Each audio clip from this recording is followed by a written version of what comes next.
आजकल पूरी दुनिया में फेस को लेकर लोगों ने खुद के अलग ही ब्यूटी स्टैंडर्ड्स बना रखे हैं। Fair skin, sharp jaw line, perfect nose, symmetry. और इन स्टैंडर्ड्स को मेंटेन करने के लिए लोग क्या क्या नहीं करते। कॉस्मेटिक प्रोसीजर्स, हैवी मेकअप और एक्सट्रीम प्लास्टिक सर्जरीज। सिर्फ वेस्टर्न कंट्रीज में ही नहीं, अगर आप गूगल पे सर्च करोगे तो आपको पता चलेगा कि इंडिया और पाकिस्तान में भी कई ऐसे लोग हैं जो अपना फेस चेंज करवा लेते हैं just to fit into what is trending. लेकिन इस रेस में हम एक चीज भूल जाते हैं कि जो लोग नेचुरली डिफरेंट होते हैं वो भी उतने ही परफेक्ट होते हैं, बस उनके लिए दुनिया का नजरिया अलग होता है। और ऐसी एक पेनफुल कहानी है पाकिस्तान के उन बच्चों की जिन्हें लोग रेड चाइल्ड नाम से जानते हैं।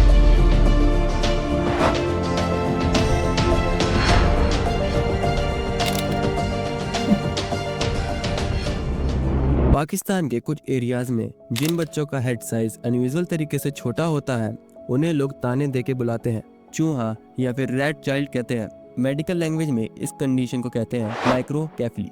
ये वर्ड ग्रीक लैंग्वेज से आया है जहाँ पे माइक्रो मीन्स स्मॉल और कैफली मीन्स हेड होता है। इस डिसऑर्डर में टॉप ऑफ द हेड से लेके फोरहेड तक का हिस्सा नॉर्मल से छोटा होता है। नोज और ईयर्स काफी बड़े होते हैं और फेस का स्ट्रक्चर लोगों को रेड जैसा लग सकता है। ये प्रॉब्लम जेनेटिक भी हो सकती है। कभी कभी प्रेगनेंसी के टाइम इन्फेक्शंस, टॉक्सिक एक्सपोजर्स या फिर डिलीवरी के वक्त कॉम्प्लिकेशंस भी इसको ट्रिगर कर सकते हैं। सबसे इम्पोर्टेंट पार्ट ये है कि ये सिर्फ एक लुक का इशू नहीं है, क्योंकि ये एक न्यूरोलॉजिकल डिसऑर्डर है। इसलिए माइक्रोकेफली वाले बच्चों में से करीब आधे लोग डेवलपमेंटल डिसेबिलिटी से सफर करते हैं। उनका IQ एज के साथ इतना इम्प्रूव नहीं होता, लर्निंग में डिफिकल्टीज होती है, स्पीच प्रॉब्लम्स होती हैं और कभी कभी तो कई पेशेंट्स में इंटेलेक्चुअल डिसेबिलिटीज हो जाती हैं और बॉडी का प्रोपोर्शंस एज के साथ बढ़ने लगता है पर हेड छोटा ही रहता है। इसलिए बड़े होते होते वो लोग अलग दिखने लग जाते हैं और यही अलग दिखना उनके लिए रोज का साइकोलॉजिकल टॉर्चर बन जाता है। अब सोचो, अगर एक नॉर्मल चाइल्ड को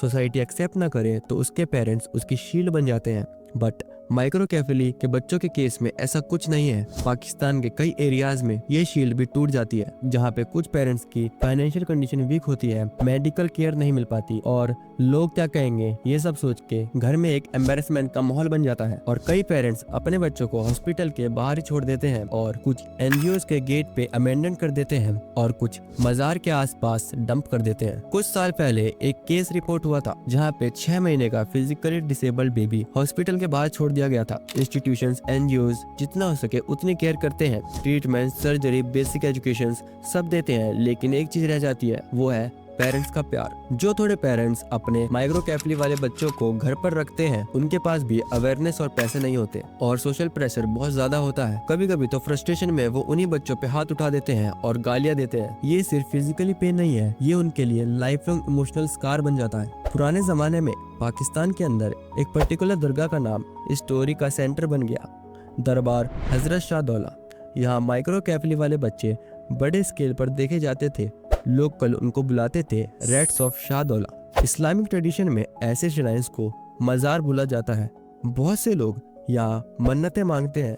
एक पुराना ह्यूमर ये भी था कि अगर तुम्हारा फर्स्ट बॉर्न चाइल्ड माइक्रोकेफली के साथ पैदा हो और तुम उसे मजार पर परमानेंटली छोड़ दो तो बाकी बच्चे नॉर्मल होंगे। अगर नहीं छोड़ा तो अगले सारे बच्चों को भी ये बीमारी हो सकती है। ऑब्वियसली साइंटिफिकली तो ये बिल्कुल झूठ है, लेकिन तब अवेयरनेस बहुत कम थी तो कई लोग अपने फर्स्ट बॉर्न चाइल्ड को डिवोशनल ऑफरिंग के नाम पर मजार पर ही छोड़ देते थे। ये भी बिलीव था कि मजार में माइक्रोकेफली वाले बच्चों को छोड़ना एक रिलीजियस काम है, अल्लाह के स्पेशल बच्चे को वहाँ ही रहना चाहिए। अब यहीं से एंट्री होती है बेगर्स माफिया और एक्सप्लॉयटेशंस की। जब लोग मजार पे आते ये रेड चिल्ड्रन उनके पास जाके भीख मांगते श्राइन और उन बच्चों को स्कैर्ड माना जाता था तो उनको मना करना, ना देना एक तरह का श्राप समझा जाता था। इसी वजह से हर डिवोटी कुछ ना कुछ पैसा देते थे, डेली इनकम हाई हो जाती थी और ये देख के लोकल गैंग को भी समझ आ गया कि यहाँ से स्टेबल इनकम बन सकती है। एलिगेशंस ये आए कि ये गैंग कुछ बच्चों के पेरेंट्स से उनको 400 से लेके 80,000 तक में खरीद लेते थे, फिर उन बच्चों से 400-500 पर डे तक भीख मंगवाते थे। मेजोरिटी पैसा माफिया ले लेते थे और चाइल्ड के पास ऑलमोस्ट कुछ नहीं बचता था। उस टाइम के लिए 400 से 500 रुपए पर डे एक ह्यूज अमाउंट हो जाती थी। नॉर्मल मजदूर भी इतना नहीं कमा पाता था। और सबसे डिस्टर्बिंग एलिगेशन ये था कि कुछ माफियाज हेल्दी बच्चों के सर में मेटल बैंड या आयरन रॉड से टाइटली बांध देते थे ताकि स्कल का ग्रोथ रुक जाए और उनका हेड माइक्रोकेफली जैसा हो जाए। साइंस के लेवल पर इस थ्योरी का कोई सॉलिड प्रूफ तो नहीं मिल पाया है, लेकिन रूमर्स और लोकल स्टोरीज इतने स्ट्रॉन्ग थे कि लोगों ने इसको सच मान लिया। माइक्रोकेफली वाला चाइल्ड हो या फोर्सफुली डिफॉर्म किया गया चाइल्ड, दोनों को डिवोशन के नाम पे बैगर बना दिया गया। और कुछ फैमिलीज तो पॉवर्टी या प्रेशर में वॉलंटियरली अपने डिसेबल्ड बच्चे को माफिया को बेच देते थे। उनके लिए एक बार की 10,000 से 50,000 इनकम ज्यादा इंपॉर्टेंट थी कंपेयर टू एक लाइफ टाइम ऑफ केयर। माइक्रोकेफली कोई पाकिस्तान वाली डिसऑर्डर नहीं है। यूनाइटेड किंगडम में अप्रोक्स 10,000 बर्थ में से एक बेबी को माइक्रोकेफली होता है। यूएस में हर 10,000 बर्थ में से लगभग 2 में से 12 बेबीज तक नंबर्स हाई नहीं जाते। बट उन कंट्रीज में पेरेंट्स को सिम्टम्स और ट्रीटमेंट के बारे में अच्छे से अवेयरनेस होती है। Early diagnosis, regular medical checkups, therapies, speech, occupational and physiotherapy, inclusive education setups, mental health support यानी डिसऑर्डर रेयर है, पर जब होता है तो उनके पास काफी ज्यादा अवेयरनेस है। और वहीं पाकिस्तान के पास बहुत सारे चैलेंजेस हैं। कुछ वेरीफाइड मेडिकल सोर्सेज के अकॉर्डिंग पाकिस्तान में माइक्रोकेफली का रेट अप्रोक्स 10,000 बर्थ में एक बेबी तक हो सकता है। रीजन में से एक मेजर रीजन बताया गया है कि इंट्रा फैमिलियल मैरिजेस, यानी same extended family blood relation के बीच मैरिज। मेजोरिटी लोगों को पता ही नहीं माइक्रोकेफली क्या है, कैसे मैनेज करें, या फिर थेरेपीज क्या हो सकती है, गवर्नमेंट या एनजीओ से कैसे हेल्प मिलेगी। इसीलिए कंडीशन का ब्लेम कभी पेरेंट्स पे होता है या फिर कर्ज पे डाल दिया जाता है। वर्ल्ड हेल्थ ऑर्गेनाइजेशन के मुताबिक अगर प्रेगनेंसी के टाइम मदर को जाइका वायरस का इन्फेक्शन मिल जाए तो बेबी में माइक्रोकेफली का रिस्क काफी ज्यादा बढ़ जाता है। लेकिन जब लोग साइंस छोड़कर सिर्फ सुपरस्टिशन फॉलो करते हैं तो पेशेंट ट्रीटमेंट के बजाय टारगेट बन जाता है। जरा सोचो, फेस अलग, लोग रोड पे देखते ही नजर हटा लेते हैं, कोई हंसता है,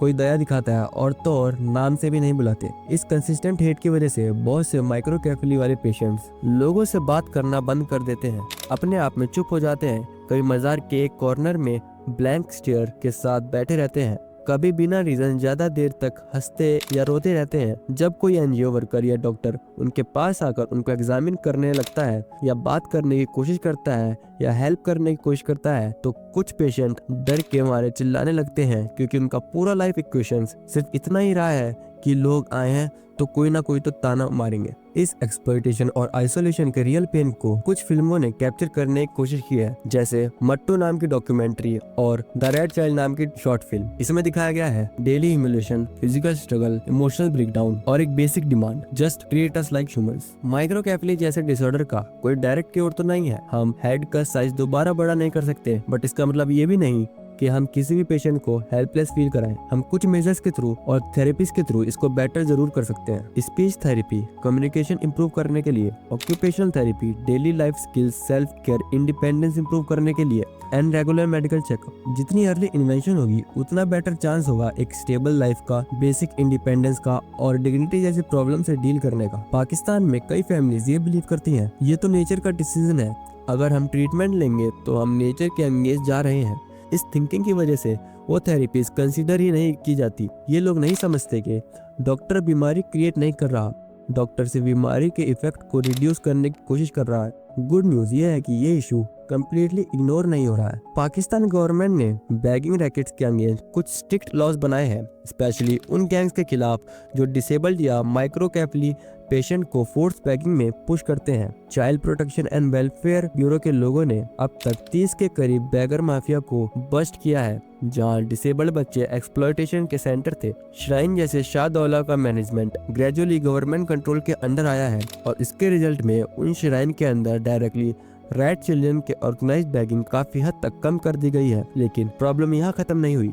bus stand, crowded market, traffic signals पे भी ऐसे बच्चे पैथेटिक कंडीशन में दिखाई देते हैं। गवर्नमेंट एफर्ट्स के पैरेलल ये भी प्लान किया जा रहा है कि ऐसे स्पेशल सेंटर्स बनाए जाए जहाँ डिफरेंटली एबल्ड लोग सेफ एक्सप्लॉयटेशन फ्री एनवायरनमेंट में रह सकें और थेरेपी ट्रेनिंग, बेसिक एजुकेशन पा सकें। इस पूरी स्टोरी में दो चीजें एकदम क्लियर है। माइक्रोकेफली एक मेडिकल कंडीशन है, ना कि पनिशमेंट। रेड चिल्ड्रन जैसे लेबल उनके दर्द को 10x बढ़ा देते हैं। एज अ सोसाइटी हमारी रिस्पॉन्सिबिलिटी ये है कि उनको फ्रीक शो की तरह स्टेयर ना करें, उनके एक्सप्लॉयटेशन को ट्रेडिशन या फेथ करके जस्टिफाई ना करें। अगर कभी ऐसे किसी चाइल्ड को देखो तो हेल्प करना हो तो रिस्पेक्टफुली करो। NGO, medical help, food, cloth, awareness spread करो कि थेरेपीज के उनकी लाइफ बेटर हो सकती है। यूके और यूएसए जैसे कंट्रीज में भी ये कंडीशंस रेयर है, पर जहाँ होती है वहाँ की ओर रेडी होता है उनको सपोर्ट करने के लिए। अगर पाकिस्तान या कोई भी सोसाइटी सेम एफर्ट्स डाले तो आज जो बैगर चाइल्ड लाइफ जी रहे हैं वो कल जॉब कर सकते हैं, किसी और डिसेबल्ड पर्सन की मदद कर सकते हैं, अपने आप को विक्टिम नहीं एक फंक्शनल इंडिपेंडेंट ह्यूमन बीइंग के रूप में देख सकते हैं। एंड ऑफ द डे उनको बस एक चीज चाहिए, रिस्पेक्ट और एक नॉर्मल इंसान वाली ट्रीटमेंट। इस वीडियो का मकसद किसी भी कंट्री को टारगेट करना नहीं है। माइक्रोकेफिली दुनिया भर में एग्जिस्ट करती है, बट पाकिस्तान के केस में सोशल स्ट्रक्चर, मिथ, माफिया और अवेयरनेस गैप को मिला के एक बहुत डार्क फेस बना देते हैं। अगर तुम इस टॉपिक पे और नॉलेज लेना चाहते हो तो तुम मट्टू जैसी डॉक्यूमेंट्रीज और द रेड चाइल्ड जैसे शॉर्ट फिल्म्स भी देख सकते हो, जहां रियल पेशेंट्स का पेन दिखाया गया है। और मैं अपने बिहाफ पे बस इतना ही कहना चाहता हूँ, नेक्स्ट टाइम जब भी तुम कभी किसी डिफरेंटली एबल्ड इंसान को देखो, उन्हें स्ट्रेंज या वियर्ड समझने से पहले एक सेकंड के लिए सोचना, उनका दर्द भी रियल है, उनका हार्ट भी रियल है और उनकी डिग्निटी भी रियल है। बस उनको वही इज्जत दो, वही रिस्पेक्ट दो जो तुम अपने लिए एक्सपेक्ट करते हो।